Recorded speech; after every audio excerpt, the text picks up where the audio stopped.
The picture that has everything. Romance! In the shadow of sinister suspense. Music! That mounts to thrilling rapture. Suspense! Opera with death at every performance. In flaming technicolor. The Phantom of the Opera. Welcome back to Entertainment Rebooted, specifically. Was it in bold? It was in bold. Welcome back to Entertainment Rebooted, specifically Cinema Revisited, the classic Universal monster movies. Tonight's film was none other than the 1943 version of The Phantom of the Opera. I'm joined, of course, by my esteemed co-host, DJ. Say hi, DJ. Hello. I feel like I have to interject. I feel like that's how people say read bold in their head, and that's why they get so angry whenever they read bold characters in an email, because that's how they read it in their head, and they're like, "Why are you yelling at me?" Just remember that the meeting is on Thursday. Exactly. Oh man. Oh. It's kind of how I read, like, bottom line up front. It's just bluff.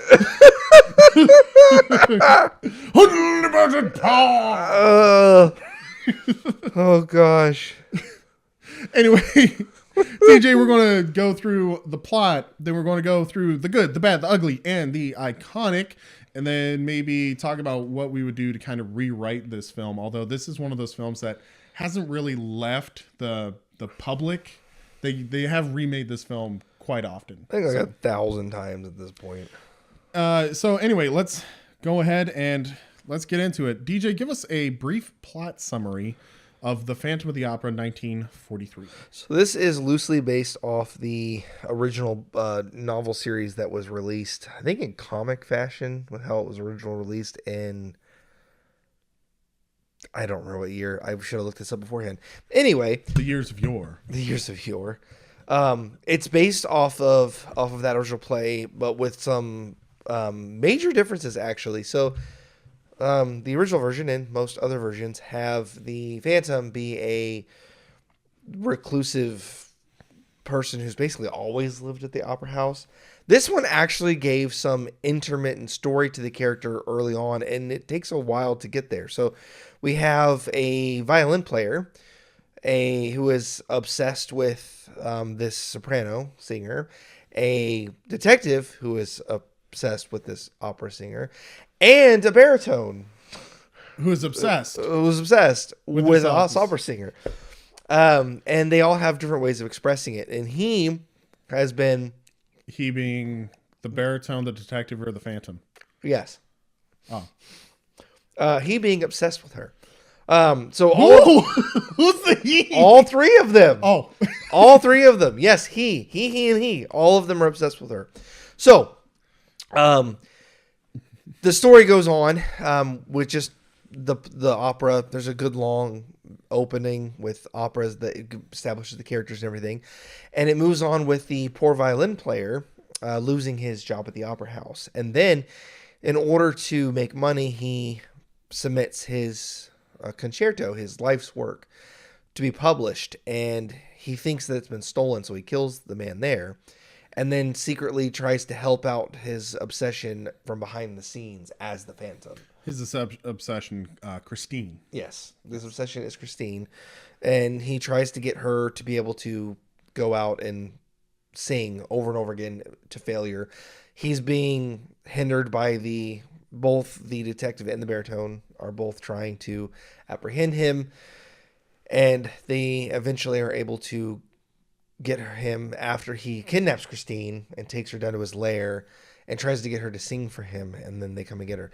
It actually deviates quite a bit from the source material, where the source material has him being the angel of music, which is he's like this just like this mysterious thing. It focuses a lot more on the character as a human rather than as the Phantom, and like how he moves forward and everything, and that's really where the focus is on this film. It's on the characters themselves, not the mystery or the phantom. It is on the interactions between the characters and their obsessions, their stories, their characters, and all that. And it does kind of have a more monstrous tone to it, almost like Hunchback of Notre Dame, more than in like a traditional Universal monster film. And that is the plot of Phantom of the Opera. It's true. All right, let's get into it then. What's the good about this film? It's actually a really good,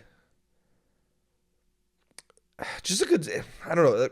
A lot of the ones we've watched so far have been, for the most part, true like monstrous films, and they don't get a lot of deepness into the characters themselves or like redemption and thing. This one, the good I like about this is they give the Phantom like humanity. It's something they always toyed with Frankenstein a lot. We're like, hey, is he a remorseful character? Isn't he? This one, he is a tragic character, and this is really good.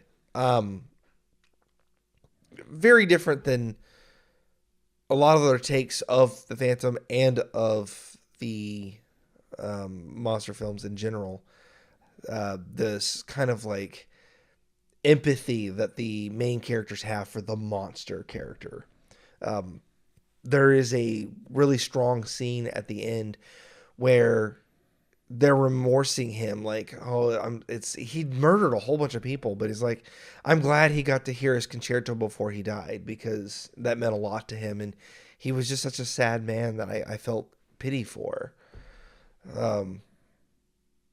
So it was just a good, it pulls you through the whole film, that you feel for this person, especially because it starts out with him in the orchestra and then him losing his job, and you see him just being like belittled by everybody and treated like crap.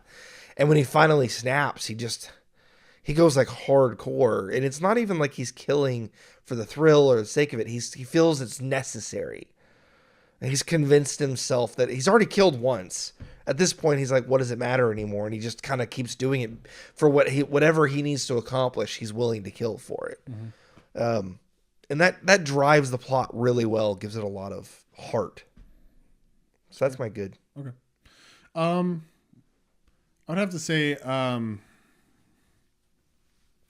far as good, I'd have to go with the change of pace from a traditional Universal monster movie. This one does not feel like a Universal monster movie. It has its ties. It has some of the things in it where it's clearly a monster movie, but they handle. So one thing that we've noticed as we've watched a lot of these, I think we're about halfway through the classics, is that not only do we get just like stereotypical, can definitely be replicated at all times, formulaic monster movie, they do touch a variety of different genres. This one felt more like a full-blown movie as compared to here's a Universal horror movie. The Universal horror movies do feel kind of like short series in a comic series. Like they feel like rather than a mainline series, rather than like your I'm trying to figure out a way to put this that makes it like really clear. It's like the difference between an unattached series, like Love, Death, and Robots, versus like a serial, where it's like each episode is its own thing. The Universal monster movies have felt that way, like episodic. Like each film is like a small piece of an overall series of stories that are unrelated or maybe have some relation. This one does feel like its own thing, like a full-fledged film rather than a piece of a serial. I think another thing too is that it's just, we've noticed a trend going through probably since Invisible Agent. A lot of these films tend to get campy. Yes, they lean into the campiness. The humor is, kind of been starting to take more of a forefront. So I think part of it too is that this film feels more like, let's take the drama seriously. We'll have a couple of scenes in it that are just kind of to break the tension, but they're just tension breaking scenes. They're not really, let's focus on the humor of this. Let's kind of be funny and ridiculous. And the only serious thing in the film is the monster. There's a lot of things in the movie that actually have quite a bit of seriousness to them. Yeah. So I would say good is just like, it handles its tone very well. How about bad? Oh, there's a few things to me. I think the one that stood out the most as kind of like one that happened a few different times. The story kind of loses its focus a little bit after the Phantom becomes the Phantom. They don't really do anything with him. There's a lot of like rumors about him and about how he stole things, and he shows up like a couple of times, especially like the shadow thing. But the Invisible Man did a better job of having a person who's like snapped, like become the villain. And even in the original Invisible Man, he doesn't do it for very long. Like he's not like going around like causing havoc for much of the film, but he does it really well. It takes a good while to get to the point where he becomes the Phantom, and then it very quickly resolves the film. I would have liked to have seen more of the Phantomness, or like maybe a time skip even. Because it's like he becomes the Phantom really quickly. Mm-hmm. There's no change, and there's ghosts and stuff. That's hard to pick up on when it's like, well, a dude just murdered someone here and suddenly he's about and about. Like everybody should be like, it's obviously the guy that just murdered a dude that used to work here. Well, I'll get into that actually with my ugly. I have a very specific ugly when it comes to. Oh, that's good too. Some of this, yeah. But my bad is that they don't do a lot with him, and I feel like they should have had like a 4 years later or something, and like they're talking about how the place has been haunted for so long because weird things have been happening and nobody's caught this dude. There's no time between him murdering the dude and him being the Phantom. It just happens really fast. And if there is a time skip, it's not clear at all. Like it doesn't feel like it. It feels like no time has passed. Yeah. None of the characters change. Nothing really goes on or changes from anything. So that's my bad. It's just a really quick. That's just a quick transition between it's like two separate films. It's missing the middle act. It's got act one where it's him building up. It's got the climax act with him as the Phantom. There's nothing in between there to set the tone. That's my bad. Yeah. It doesn't kill the movie because it's pacing. But yeah. I think that one thing that's bad about it is that at times you can kind of forget different characters' motivations and things like that. Things get kind of lost. Muddled. Muddling of the... Oh, there's a bit of muddling in the film. I think that the film itself feels very muddled. And it does feel very script driven at times. Like the plot demands it. There's a lot of expositional moments where they just say things because the plot demands it. Well, pretty much. Like sometimes they do something, an action comes about where it feels like it's very much just like, oh, the script has dropped this in our lap. Let's resolve this, or let's move on from this. It doesn't feel very natural. It just, the film overall feels very muddled. This kind of leads into my ugly. Go for it. So the badness is the muddling. The ugly is, I think that they removed critical scenes. Feels like they moved not just scenes in general, but like an entire stanza of the movie, like an entire feels section like was 30 removed. to 45 minutes of the film is gone. Yes, like a large chunk is missing. Yeah. And that's the ugly about this, is that it could be a product of the times. It could be something just kind of runtime just got too long. Maybe it's a runtime. Well, it looks thing. Expensive. And it could be. It over looks budget. like the sets and stuff are like really good. Some other things are really good. So they may have spent all their money on that. Didn't have time to freaking film the movie. Well, and that's the thing. Maybe they had everything staged out. They had everything written out, and then they were just like, "Oh, we don't have enough film." We ran out of money, guys. We ran out of film. We don't have any more. Yeah, and so it's just one of those things where it feels like there's large chunks of the story missing. There are things that are hugely missing. Well, yeah. The biggest thing that's missing is the Phantom's connection and his obsession with Christine. His motivation. Doesn't make sense. Yeah, they don't get into it because they talk about a little bit where it's just like, oh, maybe he loved you, and it's like, no, he's kind of old. He doesn't ever come off as like creepy, like he's like in love with me. He seems to care about me. It seems more like he's like nurturing of sorts. It's almost like a fatherly obsession, and yeah, it doesn't ever talk about it or make it clear what it is. You kind of, and it's not even like you can infer it. It's not even like a good movie where you can, kind of come to your own conclusion that works. It's just really awkward because it's almost romantic, but not quite the way it's portrayed. So it's like, okay, it's not really romantic love, but if you're not paying close enough attention, it almost could come across like stalkery. Yeah. And it doesn't make sense. Like the way they even said, there's a moment in the film where they're like, oh, I mean, has he ever approached you or anything? Well, no. Well, can you imagine someone who really loves her ever doing that? Yeah, it's kind of weird.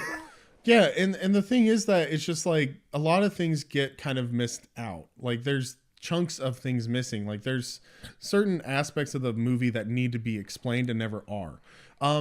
Why is it that Christine has these really expensive lessons that are bankrupting Claude? Why does she never? Where does she question? Why does she think that that's just a thing? Yeah. Like, why is she under the impression that she has this and she doesn't know who the benefactor is, and she's not questioning the fact that she has these lessons? In the original script, it's the angel of music. It's a disembodied voice that helps her. She thinks of it as and it's something her dad told her about. It's like a mystical being that comes to like save you in your time of need. Whereas in this one, she's getting actual lessons from a real person.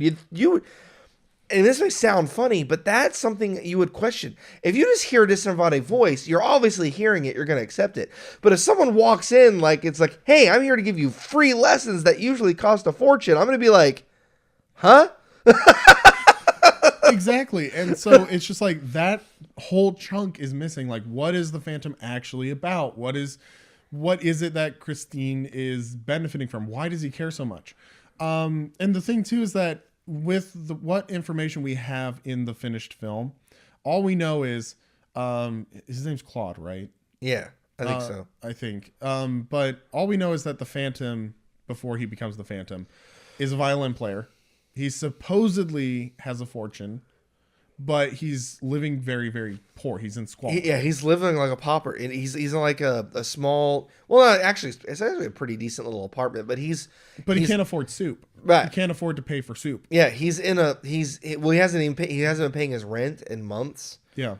And yeah, it's just, and he goes and begs the person that he's been paying to do her lessons that, hey, can you continue to do her lessons even though I can't pay you? And he's like, no, which is the motivation for him to sell his concerto to get it published so that he can make money to continue to pay for her. Well, right, exactly. But the thing is that what is missing from that is that it's like, why is he willing to live in squalor for this person who's an understudy, who has never actually performed anything, who has never actually been on stage for much of anything except for one or two scenes. She's just a random... She's just a random person that is involved with the opera that he only would have been exposed to fairly recently. And that's the other thing, is it's not even like she's the main character. She's literally one of the backup dancers, the backup singers. If that. She's a nobody. Shows up for the curtain calls. He would have had to have been upset, and he says so. There's a line where he's like, "I've been following your entire career," and it's like, why? Who is she to you? What enamored you to her? It was like, well, he could have fallen in love with her, but that doesn't really make why she stands out. She stands out to him. He had to have a previous relationship with her. I think you read that there was an original plot. plot. And the thing is that is a thing that's written, is that in the original script, he was supposed to be her father, right? And that was supposed to be revealed. And so that's the thing too, is that's what's ugly about it, is it's just like it's missing that in the detail. original script. They have this when they put it to film, when they edited it, when they released it as it is to the audience, it lost that somehow. But because it was in the filming, because it was in the script, and nobody knew it was removed, it doesn't fit. It no longer fits. Yeah. And the thing is that a lot of parts in this movie don't make a lot of sense. That's the biggest one. But there are other things within that really, it's like they bring it up just for the fact that it's like it has to be brought up. And then there's large chunks of detail missing. They're not very detail oriented when it comes to the story. And it feels kind of like, oh, well, we need to do this scene because of, you know, it's famous in the play. We have to do this scene and we have to do this scene, but they cut out everything that caused the motivation for a lot. The part of that I would add to that is they spent a lot of time showing large chunks of the operas. Yeah. Like it opens up and it's like a 10-minute scene of them going through the opera. Mm-hmm. And then there's like 2 more scenes like that where I think maybe 20, 25 minutes of the film is the actual operas being sung, which it sounds good. But the problem is that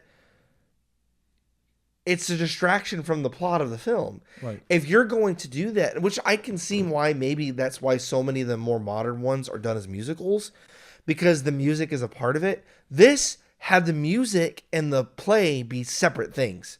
The plot of the film is moving on with dialogue and stuff, and the singing is only the operas that they're portraying in the film, which are often more interesting than what's going on in the film. You're watching the opera like, this sounds amazing. This is really good. Where's the plot? And that is my ugly. Yeah, they don't spend enough time like building the world around it. Yes. That's yes. the thing. It's ugly is it's missing the world building because they frame it around the operas. They spend so much time, money, and everything making the opera on stage look authentic that they forgot that there's a movie around this.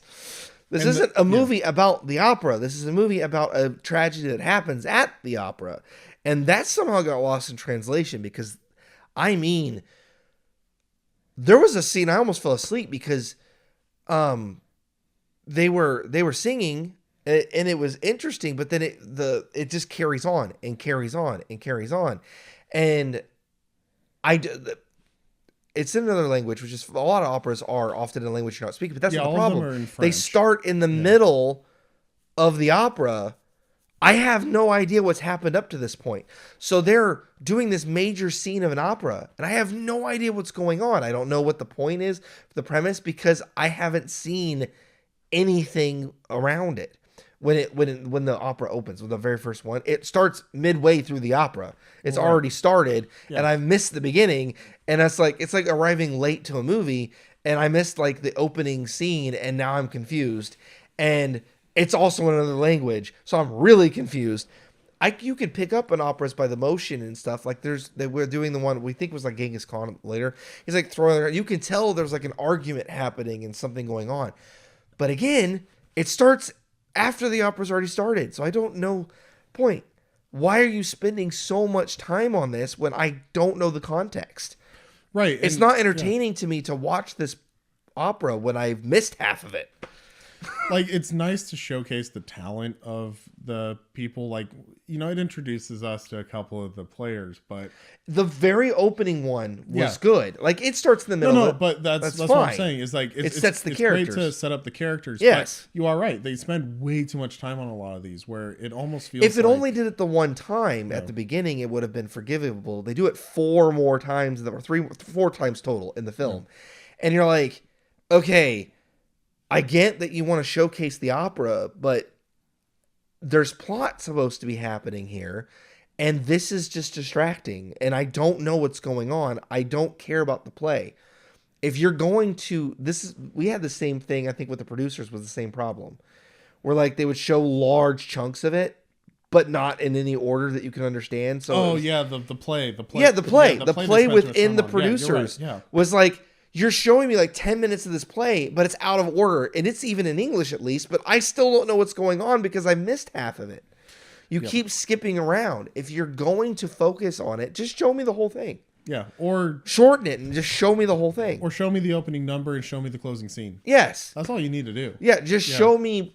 Don't tease me with it. This is the Tolkien effect where you're like, and so is the same. This axe has a more interesting story than the fact that the axe is chopping down a tree. Yeah, this guy's chopping down a tree. That axe was the great axe used by the great Emperor Thrall in the Great War years ago. Oh, that's an interesting story. But anyway, no, stop. Don't do that. That's what this movie does. It teases me with the operas, but then doesn't follow through. And then, like we said, it misses that goes hand in hand with You're Ugly, I think. They spent so much time framing the opera that they forgot to film the movie, and they missed large chunks of it. Yep.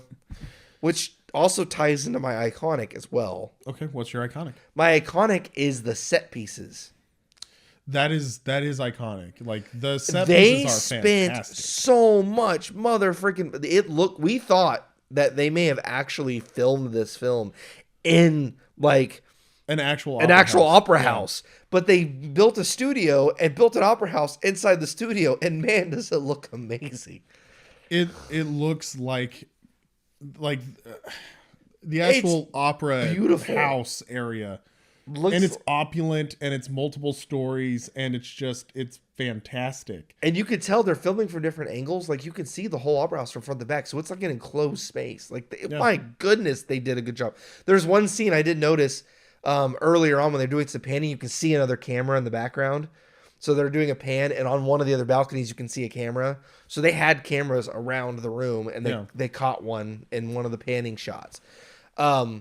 It was barely noticeable, but I did see it. But I was like, okay, yeah, they built this room and are filming inside of it. That is some master. So many of the earlier films looked like a stage play, especially like the original Dracula and Frankenstein look like they're filming it on a stage. Mm-hmm. This is like filmed on location. They built a full and enclosed set and filmed inside of it like it's a real building. And I think this is the first time this was done that way, because all the other ones always had a fourth wall. This one has a full panning 360. It's a 360 has a 360 panoramic shot at one point where they spin all the way around. And I do not remember any of the other films doing that. Yeah. They all were filmed with a set in mind. Mm-hmm. This was done inside of a room. Beautiful, gorgeous, and that is just iconic. Yeah. What about you? I agree with you. Like, additional notes on yours. The set work is fantastic. The fact that all of the sets, the only set that does not work for me is the underground cave thing. Yeah. But that's just one of those things where it's like, it almost doesn't feel like it really fits in, and they don't spend enough time there to really do much with it. Or warrant its existence. Yeah. But even when they're shooting scenes that are outside, it feels like they're outside in the street. Like, they do such a good job playing to the sets. I think it had to have been filmed on an actual street. It felt like it, yeah. Like, I'm wondering if they... it may still have been a stage, but I feel like they built a street, maybe for like a different film, and like filmed it on that street. Which is entirely possible, but it just still looks so realistic. They did do that in a couple of the Frankensteins. The towns felt kind of alive and real. This is the most real it's really felt. And it's another thing too, of it's taking full advantage of its technology. Yes. It's not necessarily my iconic, but I figured that's a note kind of playing off of the sets. They are playing very, very well to the technology that they have, and they're very aware of all the capabilities that they're doing. Oh, and the color too. Well, because like the color, they have beautiful, like very intricately colored sets. They have very intricately colored uniform, like costumes, and everything benefits from the fact that it's in color. They're playing up to the technology. A lot of black and white films were filmed with, they would wear like soft blue, like they were wearing a lot of similar colors because they green. They were doing like, there were colors that were not actually natural, but they looked great on and black and white. Exactly. They picked colors for their contrast, not for their color. Yeah. So you would go onto a set and you would have like glasses would be like really weird colors Yeah. because they looked really good in black and white. And so the scenes would be set with like our room here, if you would be set here, these chairs would be like a pale green, and this would be like jet black, and then this typewriter would be like yellow. And it'd be like, what? It looked like the 70s in here because they needed that. They wanted things to contrast really, really well. Whereas in color, they made sure everything matched the feel of the set, and they made the colors work together. And because you can actually see them, the contrast doesn't matter anymore. Now it's all about the actual colors you're using. Yeah. And they play up to it. And the thing too is like, you know, they build their sets, but they use the cameras very, very well in all of the sets. You feel like you're kind of cramped in the back rooms because they're roaming around. The cameras are moving. You feel the grandness of the hall, the grandness of the opera house, because they're sweeping in these like crane shots, and they're getting in close to a lot of the people when it's nice and cozy. They're farther away to display just the whole stage. They're playing up to their technology. Yes. I don't know if that's and necessarily... the whites, like in black and white tends to get faded out a bit. Gray and black tend to show better. And the color, like they had those big grand white columns everywhere. Yeah. They wanted to show off how good white looks in color. Yeah. Because they just like they have those palaces of white, and it contrasted against all the colorful outfits that they wore. And that's the outfits, man. They wore like blues and reds, bold colors. Well, right. The very first scene, that first opera that they're doing, they're all wearing uniforms. Yes. And the uniforms they're not just red, but they're red with white and intricate gold interlaced, and you can see it all. They're, like I said, they're playing to the technology. I don't know if that's necessarily iconic. It fits in with your I set would say design. it's iconic. Yeah. All of that. It's a gorgeous film. The whole thing we put together, your point and my point, is what makes this film iconic. It's the first film in the Universal Monster films in color. They are putting all the technology that they learned up to this point together. The stage crafting. They basically, it's like a showcase piece. It's like they wanted to like they sat around a room and said, "All right, guys, our next film's going to be in color. What would be how we want to make this look as pretty as possible?" The first opening scene is that 360 panoramic shot inside the theater with this massive chandelier. Yeah. And it just looks gorgeous. And you see all three like floors of the theater and all the balconies, and the detective is walking through it. Yeah. As the opera is happening, and you're following him. It's so good. Like, it just opens up so amazingly well. And when they do the second scene where it's just the opera going and nothing's going on in the background, I was like, what are you guys doing? You just showed that you are amazing at following a second character while keeping the focus on the theater. That's like modern filming techniques. They're keeping the focus on the play while still having a side character do something. And they do that again later when he's chasing the Phantom. Yeah. But there's a middle scene there where they run a large section of the opera and they don't do anything with it. And I think it felt even more out of place because they just did it so well earlier in the film. Yeah. I think that's what makes it stand out so much. Well, right. And that's the thing too, is that it's like a tour de force. It's a showcase. It's Universal kind of going to the audience and saying, look what we can do. Yes. And it feels kind of like it's a demo film. It's like The Lion King, where it looks pretty. Sorry, but it's The Lion King, right? Where it looks pretty, but it has no plot. Right. It's kind of like The Lion King, but it feels kind of like Universal's version of The Prince of Egypt. Okay. Where DreamWorks literally purposely was like, okay, what is something that we can do that can really showcase the grandness of what we're able to do? Let's showcase the talent. Let's showcase the color. Let's showcase the technology. And it kind of feels like they went together and they're like, okay, we have this ability to be able to film in color. Let's do it right. Let's do it great. What's the story that we can do? And they went, let's do the Phantom of the Opera. It's a grand story. It's a grand drama. And they went and they did it. And then the ugly is even worse now because they went and they did it and they ran out of money or they ran out of time. They went over and they cut so much of it. That it's like, this film is iconic because it's gorgeous. It's amazing. It's put together so well. And then the ugly is just extra ugly. That's what makes it stand out so much. The ugly and the iconic contrast so heavily that they make the good looks amazing and the bad looks really, really bad. Yeah. There's not a middle ground here. It's like it looks, and it's not either or. It's not like it is this, then it's that. The whole film, basically from start to finish, is both beautiful, gorgeous, a masterpiece, and a mess at the same time. Because it flows weirdly, but it looks gorgeous. Yeah. It's like a polished turd. It's like they literally took Dookie and they made it look like a shiny diamond. But it still stinks. It's like you're sitting there looking at it and it looks beautiful, but it smells bad. And you're like, something's off here. That's what this film does. It just doesn't quite... The bad just... Like I said, it hits you so hard because it looks so good and it starts so strong. Yep. You get to the end, and I was with the film all the way to the end.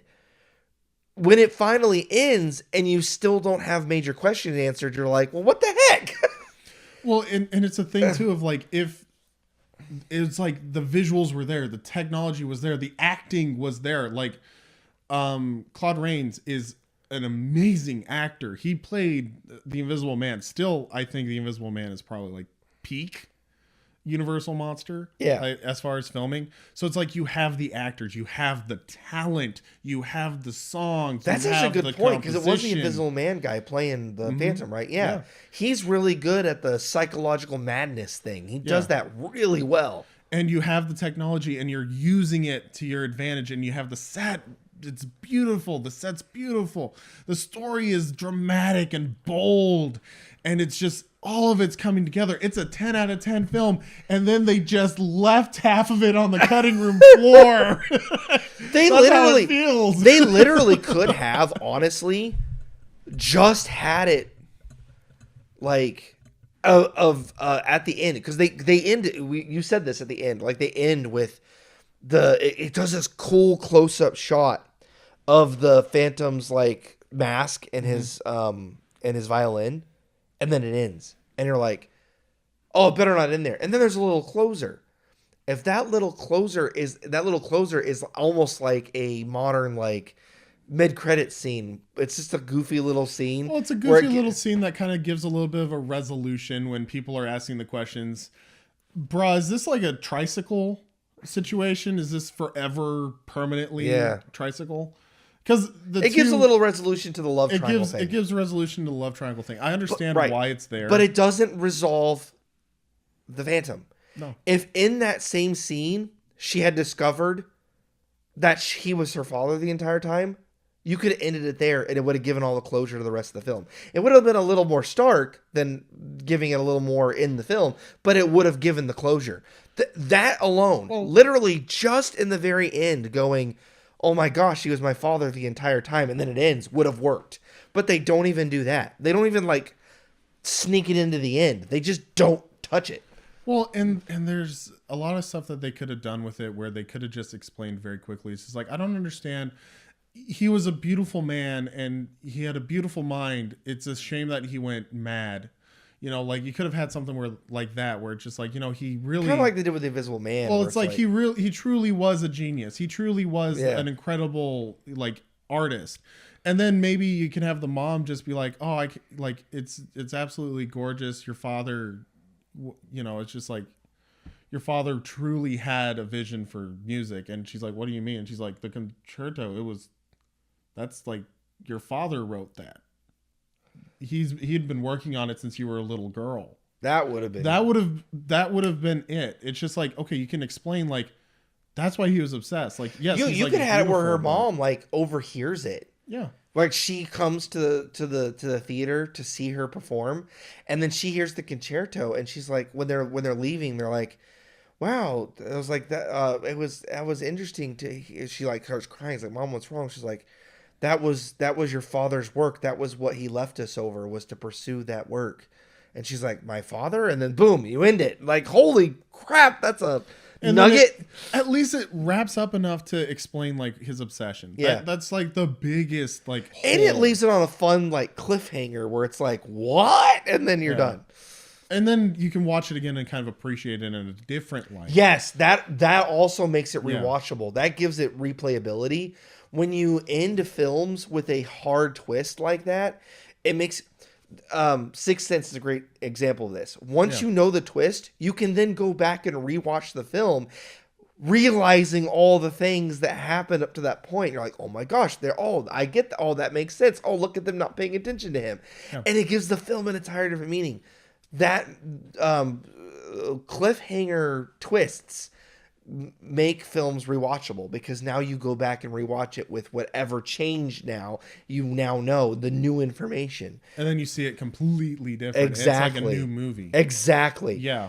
They could have done that with this film. Another good one, just to example it too, is Empire. Empire Strikes Back. You go back and rewatch the film now, knowing that that Vader's Luke's father. You see an entirely different side of him. There's these moments where he like has these movements that he does that you're like, oh my gosh, that's not anger or frustration. That's remorse. That's sadness. You see things differently. That's what I wanted to get from this film. I was expecting it to end with some kind of mystery ending. And I said I was on board. A lot of our ugly and like, especially at least mine in my bad goes away if there's closure at the end. Yeah. I might be like, it feels a little succinct, but it works. But without that closure, the whole rest of the film suffers. Yeah. And it's as soon as the end comes up. Mm-hmm. It's like the film is good until it says the end and they're like, wait a minute, where's the rest of it? And then you're mad at the whole rest of the film, and it ruins the whole film because it ends without an entire major character-driven moment never being explained. Well, exactly. It never. You don't know the motives of the villain. Yeah. You don't know why he's doing what you don't know anything about him. Nope. Yeah, and that's just one of those things. Okay, so let's say that Universal approaches you. They say that they want to do a Phantom of the Opera movie. What are some things that you would do for a modern audience? I don't think that we have like too many notes. Like I said, this is one of those films that does kind of get redone a lot. It does get redone a lot, but most of the modern takes have been musicals because they take the opera thing and they make the opera an opera about an opera. Then it becomes kind of like a meta thing. Well, and also I think the Broadway show had such success that from now on, anytime you say Phantom of the Opera, they're not thinking the horror novel. They're not thinking the horror movie. They're thinking thinking the Broadway. But if I was going to make this not a musical, because I think one of the reasons they do is because it's a movie. It's about music. Music is a very large part of the source material. Mm-hmm. The people's obsession with music, how music drives people, how it affects people. The Angel of Music is a major plot in the original material because she doesn't really even question it. It's just like the music moves her, so she just accepts it as a thing. Yeah. It's just this. It's kind of a metaphor for how music can like create and destroy in ways that we can't really. It's the emotional hold it has on people. How it lifts you up and tears you down. Yeah. This movie tried to capture that in the opera moments where they show the opera. What I would do is, like you said, is I would add probably another 20 to 40 minutes into the film, spread out, but mostly the beginning is solid. I would leave the beginning just as it is, and I would have it end the same, except for two major factors. I would give a little bit more to the Phantom, and I would actually have a whole either opera or a whole scene of an opera play for like 30 minutes of the film straight while action is happening in the background. I would have the Phantom doing his phantom-y things while the opera is playing. And it's like you see him stealing things. You see him poison somebody. You see him do stuff. And the opera is just going on. And people are noticing things. And in between the scenes of the opera, they're going backstage and like, where's my thing? And then they go back out on a scene. I would have them play an entire opera as the middle act. So the beginning act is just how it was. The ending act is just how it was. But there's a middle act where they play a whole opera from beginning to end with the breaks. It could be a short one. There are shorter operas, like a 10-minute opera even, with intermissions, short little, their stage breaks being the intermittent plot points. And between each stage break, they're noticing weird shit going on. Like, was that there before? Hey, where's that statue come from? Hey, who's that guy? Like, that kind of stuff. Like, there's like a bit of mystery setting and going on. And then you have the final act. So now we've seen that like the Phantom is more of a he's a character that is seen, is shown. Yeah. Either that or you have a time skip where the Phantom has had time to rue. He needs to have a reason that people are weirded out about this guy. Because they just suddenly start talking about there's a Phantom about, but you've never seen it. Don't tell it. Don't exposition it. Show it. Show the mysteries happening. Show the weirdness. And then people start coming up with this. And there's like a glimpse of a Phantom that somebody sees him leave. And that sets the stage for the story. Or, like I said, a time skip. I think that would be better for this film particularly.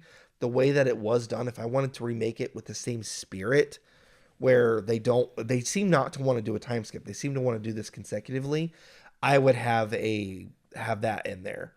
And then when it ends with a cliffhanger ending of she discovers that it's his father by the concerto. They play the concerto. I just like that idea. We were talking like, oh man, her mom comes to see her off, like, oh, she's going to be the star of the show. And she hears the concerto play. And it becomes like she's like crying or like something's wrong with my mom. She's rescued and they come up out of the basement and her mom's there. Oh, are you okay, honey? Yeah. It's like, oh, Mom, are you all right? What's wrong? It's like, oh, I just heard your father's concerto and it hit me in my soul. And she's like, what? My father? It's like the song they were playing, that was your father's concerto. That was his magnum opus. She's like, but that was done by Klaus. And then it just kind of ends there. Like with that cliffhanger ending. And then it goes down into the basement and zooms in on the mask and the thing. And then that's where it ends. And you don't even have to have the little, you can still have the little ending thing if you wanted to, but you don't need it anymore. Like, that you can leave that mystery of who she picks because you've resolved the big mystery. Yeah. They've picked the wrong mystery to resolve in this one. They didn't even really truly resolve it, but they kind of resolved the love triangle, but not the main villain's motivation. I would flip those. I would not solve that and leave that the mystery for the audience to solve and give them the mystery of the Phantom. Well, and also the thing too is you don't really need to resolve the triangle too much because it's clear that Christine is having fun with it, right? And that she's not taking it seriously. She sees them more as like a friendly, it's friendly banter and flirting. She's having more fun with the game than actually anything else. You can literally leave it with her just kind of leaving them on the hook. Yeah, and then we can, as the audience, be like, "Oh, they're idiots. They're just playing into her game or whatever." Yeah. Or you leave it going, oh, well, it's clear that, she's really into one of them, but she's playing the other one along just because it's fun. Yeah. You don't really have to resolve that. Yeah, exactly. It's not something that has to be resolved. As long as you resolve the main issue of the main character, I think that helps significantly. Yeah. Plenty of movies, shows, and things end without resolving romantic things and leave triangles in place. There's plenty that do it in a playful, fun way like this one did. Yeah. And it works fine. But you can't, there's not very many films and shows that survive not giving the main villain real motivation that makes any sense. Oh, yeah. It's the biggest hole in this film. Yeah. Even like old Disney films that had like almost no plot did at least a job of giving a villain motivation. Like, that's important. It made me stupid. Like, oh, you didn't invite me to your party, or I'm not the prettiest person anymore. But that's still a motivation. It doesn't matter if it's shallow or dumb. At least it exists. Yeah. This guy's the motivation is an obsession that doesn't. It's obsession that's never grounded. Yeah, and there's no follow through. Feel justified. Yeah. Yeah. How about you, sir?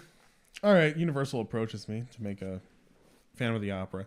I agree with you. I'd make it a drama just because everybody has kind of made the musical. It's one of those things where I would give credence more to the fact that, it's a story that existed before 1988.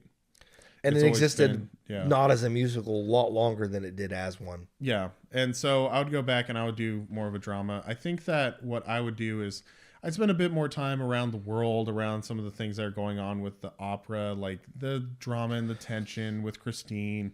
Maybe Christine actually is more inquisitive and she's like, well, I don't really know why I go to so-and-so. It's paid for by like a beneficiary and stuff like that. And there's a mysterious beneficiary. I didn't even think about that one in mind. Yeah, that was a major thing we Yeah. talked about. Why the frick doesn't she question that? Well, and the fact that she's going to all these people, it's just like another thing that's an issue. Everybody with the film. takes really good care of me. I have this free house. I have this free tutor. Man, everybody loves me. Well, and that's the thing. It's like she lives very nicely. She lives very nicely. And Yes. it's just like, why does she live so nicely? Why is the mom taken care of? Why is the daughter taken care of? Why does the daughter have all these private lessons? Was that her mom that came to greet them at the door, or was that a maid? I don't remember. I think it was a maid. Okay. And that's the thing. Is like she has like maids and stuff like that. She's not That's making what I enough thought. money I was like, to do does that her mom herself. ever actually make an appearance in Yeah. She doesn't. Okay. I don't think. I didn't think so. Yeah. So in my version of it though, it would be a thing of like the mom maybe doesn't really talk very much. She talks about, the mysterious there's a mysterious benefactor. Maybe she talks about how, the dad provides or something like that, and she's like, I don't remember my father very much. That would make more sense. Like she knows she has a benefactor, but it's a mysterious benefactor. Maybe part of the mystery is she's wondering who that is even. Yeah. And I would just kind of dive more into the fact that she has this benefactor. And for some reason, it's the violin player. I would play into the violin player being like broke and stuff like that. I liked too. that. I like The I said, opening the half of opening the- is good. Yeah, the opening first part of the film where it's like a violin player that like loses his position was really interesting. And I would play that very similarly. I think one thing I would do though with him like going mad and like killing the dude is it actually turns out that he had been stealing all of his work. And Rather he'd than been benefiting misunderstanding, off that of it. actually was what happened. Yeah, he'd been selling it, and he finds out that he's been selling it. Maybe it's like you could have it a thing where it's like he sees some plays or something like well, that. especially if it was that and, important concerto. Maybe he never meant for that to get published, and they published it without his permission, so that made him even more mad because it was like for his family. Well, I think that he goes in to give him the magnum opus. He goes in and he's just like, can you please publish my concerto? And he's just like, I don't think I can do it. And he's like this famous person that's known for all of his amazing music, but it's not in Paris. He never does anything in Paris. He's like, well, if you do, I can get you something in Paris or something like that. Since I've worked for 20 years in the orchestra, I can give a good name to your work. He's like, oh, I definitely can't do that. And it turns out that's like, you can't do that because He's stealing it. he's stealing his work. You know, And that's why actually- he murders him. And it's a misunderstanding where it's just like he's angered and he kills him because of the fact that it's like, no, he actually did like great harm to him. I've been living like a pauper and you've been publishing my work as your own. Oh, that would be more interesting. Like it had been going on for a while. And- like he didn't just do it. Like he finds out about it and like just And- gets angry. Yeah. And part of it too is like he wants to have credit. He wants to be credited. He wants people to actually know that it's like a lot of this work is his. And that's part of the reason that he becomes the Phantom is he's playing things in the background to not only help his daughter, but help himself. I think when he finally kidnaps her and stuff like that, he is kind of mad and he's talking to her about these things where he's like, oh, I want to spend time with you. I want you to sing. I want you to have a good life. That's another thing. And They don't have enough time together when she's kidnapped. It happens so fast. It would have been nice to have some more dialogue between them, maybe even some hints. Like, well, why do you care about me so much? It's like, well, Yeah. I've always cared about you. And she, like really weird cryptic stuff like that doesn't Yeah. give you an answer. And it's like, I've always taken care of you. I've always tried to take care of you. And then it eventually comes out that it's like the reason that he is taking care of her is like, no, I'm your father, but I was ashamed. I left your mother for my career. And ever since then, I've done everything I can to possibly repay her because she is the second. You love of want to my give life. more, rather than my ending where it's the flippant ending. You want to give it more context ahead of the ending. You want to have him have his moment. And I wanted to play into the thing of like his first love and his second love. His first love is the music, making art, being the artist. And his second love is his daughter and his wife, his family.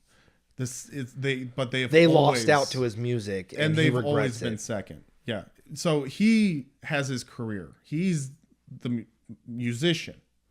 However, he's always felt that he's loved it more, but he feels guilty. So he has spent all of his money with his daughter, trying to make up for it. But the only way that he can do it is by giving her his first love, because he doesn't think that he's worthy of giving her actual love, because they've always played second fiddle. I like that. That's a clever twist where like he's literally gifting her his first love. I'm giving up my music, and like the fame, the fortune, everything I would gain from it, I'm giving to you.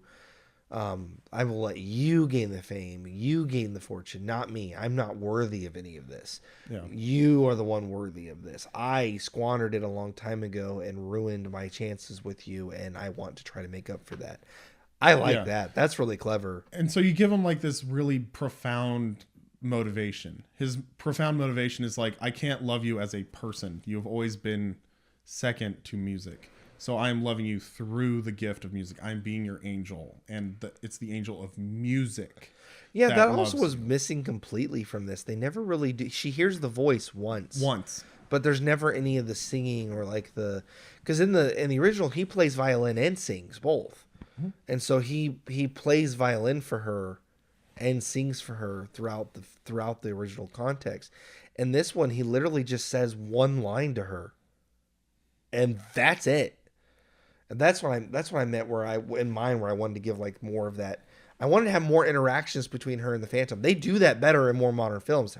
Her and the Phantom have a lot of interactions in more modern takes. And this one, like the only direct interaction they have is when he kidnaps her. And that's the thing too, is like most the modern one that I saw, the 2004 one, Gerard Butler. Yeah, that one plays like one of the things that they do really, really well in that movie is like they play the outside world and they give context and they give all these different things. So there's even like newspaper articles of like a war going on and stuff. So there's like, it feels like a world with real things happening. It doesn't feel like a stage play in its own universe. It feels like a living, breathing place. And it does more to build the characters. You feel more for all the characters. Yeah. The thing is that this movie began, and you build a lot of care for the violin player. You feel for him. Yes. You're heartbroken for him. Yes. He's done this his whole life. He's spent all of his money, and he's literally going to starve to death because of this. His last choice is to do this music, and he feels cheated that his music was stolen. And the thing is that it got rushed, though. You stole my music. That whole escalation does not feel it happens very quickly. It shows him coming in and like giving them the music, and then immediately coming back in and being like, why haven't you published this yet? The thing is that a very quick tweak that could have fixed this is he goes in and he's just like, oh, like, where's my concerto? That's my only copy. If you're not going to publish it, I'll take it to somebody else. And then he hears it and he's like, that's mine.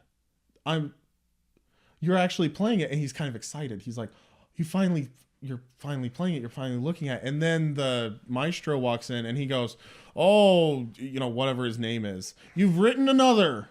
Fantastic. Absolutely lovely. I will take this to Geneva or Bavaria or wherever. Yeah. The people of Germany or wherever love your music. Absolutely. It's a shame that the people of Paris cannot experience your genius. And then he's just like, your genius? I wrote that. And then he just kind of plays it off and he's just like, you've stolen this from me. I gave up my family. I gave up my daughter. I gave up everything. That would make the motivation for killing a lot stronger too. Yeah. Like, you stole I get it. He was at the bottom of his luck in this film. So stealing his music was like the last thing to hurt him. He was his career was taken from him. His thing was taken from him. But if that concerto was the reason he left his family, and that was stolen would make sense to be the final straw to snap him. Like, And I lost my family and the concerto. I got nothing. I left my family for nothing. What was the point of any of this? And that's a 3-minute scene. That's one tweak. And now all of a sudden it's like, now the pieces are falling into place. He lost his wife. He lost his daughter. He gave up everything for this. Of course he snapped. Right. And now and you he feel could say for him. that, and that would be a good foreshadowing, because it wouldn't explicitly say that she's his daughter, but you would be able, as the audience, would start picking up on that. As the movie goes on, eventually it comes to light where it's like, oh, she's his daughter. He gave up everything for her. He doesn't have any money. And literally, he could have been writing concertos. They could have been together. He could have come back because he was ashamed. Ooh, I would liking your film idea better, but I think then if we go with your idea, we tweak the beginning and we don't ever show him interact with her early on. He didn't know she was his daughter, that she gave up immediately, and then he figures it out and starts. So you know how he's been like benefactoring her this entire time. Yeah. Okay, so he's still benefactoring her. Yeah. He just does not recognize her. No. He starts early in the film. The film starts out with him having his concerto stolen. Okay. And when the concerto goes out public, that's how he realizes that's his daughter. And then he starts following her, and she becomes his new obsession, because he's like, he's been ruined, and so he starts following her around and becomes the phantom to follow her.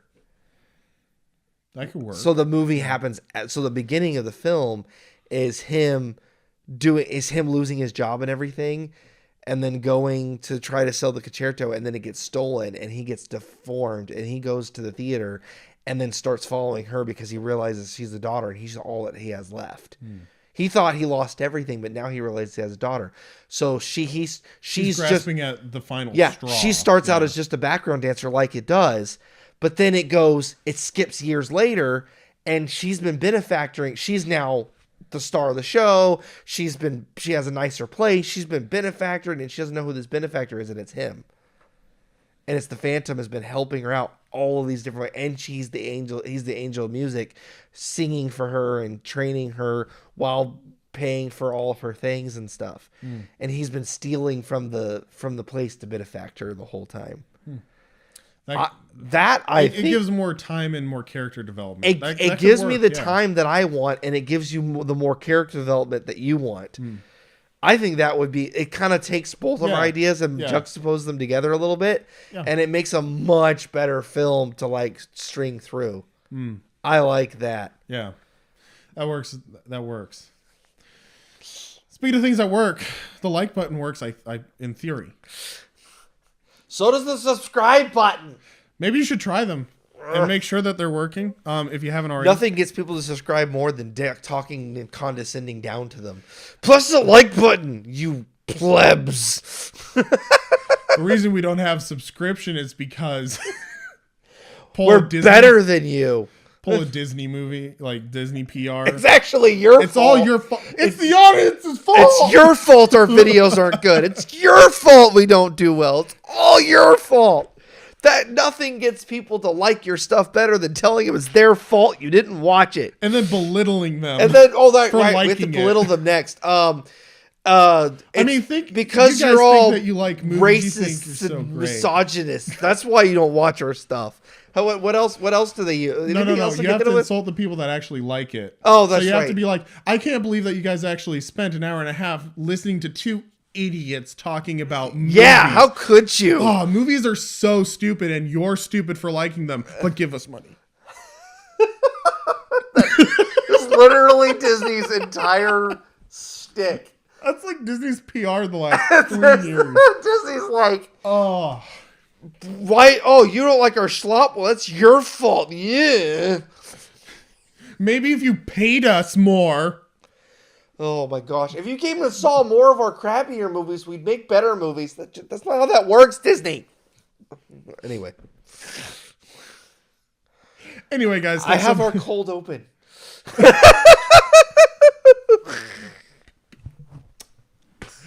Anyway, guys, thanks so much for watching this video.